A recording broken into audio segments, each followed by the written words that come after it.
I personally think you have to be a twin to use Twitter, but that's just my thing. All right, so taking blogging to the next level, we're into micro-blogging.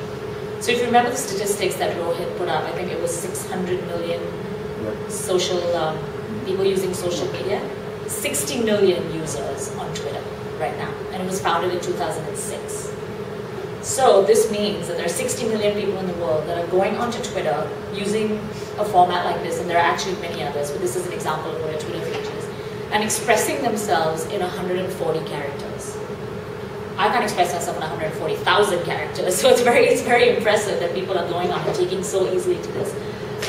And these are examples of what Twitter feeds look like. So the way it works is, as say IWL, I decide to start myself a Twitter feed, and I will go on there, and every so often I will update and say IWL event on Jan 20th at Google, or Poonam becomes star of IWL, or whatever. I'm just updating, and then people around me, and there are many ways to find people, and Twitter, like many of the other dynamic sites, will recommend things that you should be interested in, etc., etc. So you have people following you, and you follow people.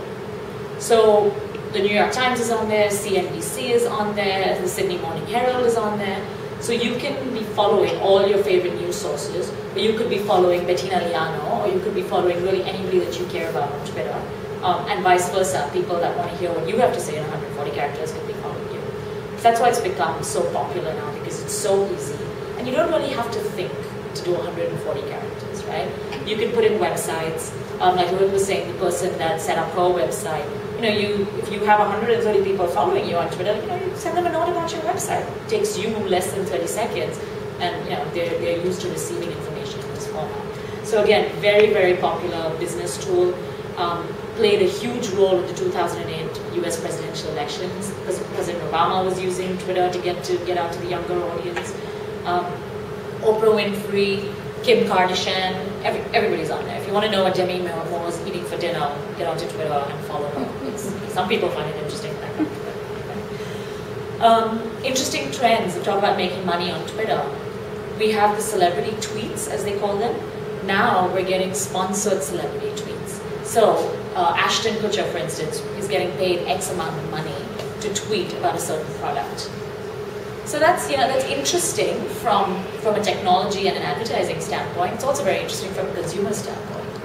So what they've done is to protect the consumer. You make sure that there's a certain ad symbol. I think it's an ad with an ad sign or something like that. So you know that, all right, Ashton's not actually endorsing this from his personal thing. He's actually getting paid to endorse it. So these are the sorts of things as consumers now, as the money merges in with the technology, that we have to be a little bit careful about.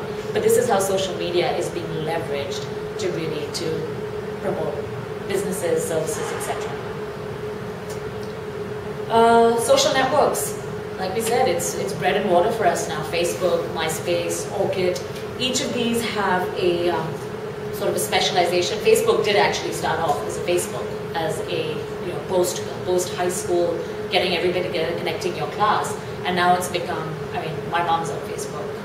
Most of your kids, I'm sure, are on Facebook. My teachers are on Facebook. It's a little bit scary, but it's fantastic. It's completely revolutionized how people interact, how you connect with people. I actually know of a crime that was solved through Facebook, where somebody's wallet was stolen at a party, and he sort of saw this guy hovering around, went through everybody's Facebook friends, found a picture of him, gave it to the cops, and had this guy taken down.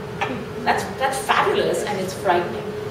The downside to this is, if you and I, as we all are, Facebook users, a lot of your information is available for a lot of people to see. You can do things like Rohit was talking about, is take Google off so you're not searchable, etc., etc., etc. But think about this: when you try and do a password, when you put in a password for something, say your Gmail, it asks you for a password hint, your mother's maiden name, your high school class, your dog. Somewhere this information might be on Facebook, or it might be on one of your social networks. So somebody that's targeting you for identity theft has this information on their fingertips. So I just want to caution you. I have all sorts of pictures up on Facebook, and that's why I'm a little nervous about, all right, we have a website up for our child, we have to make sure that no random person can find it. You don't want pictures of your child near the building that you live in and all this kind of stuff, because it's a lot of information that you wouldn't necessarily want strangers to know. At the same time, there's so much you can do positively with these social networks. So I just want to put that out there to caution you. The other downside is recruiters. If you're looking for a job, recruiters that are clued in will check out your Facebook page, most likely your MySpace page, your LinkedIn page, and so you want to make sure that particularly if you're in the market, I mean, if you're happy with your job and you don't think you're looking for a job around, that's fine. But if you're in the market, you want to be a little bit careful about what, you don't want to have pictures of you throwing up in the bathroom while you're looking for a job. Just as a side. So those are the sorts of the things. That's the power of the social networks, the pros and the cons.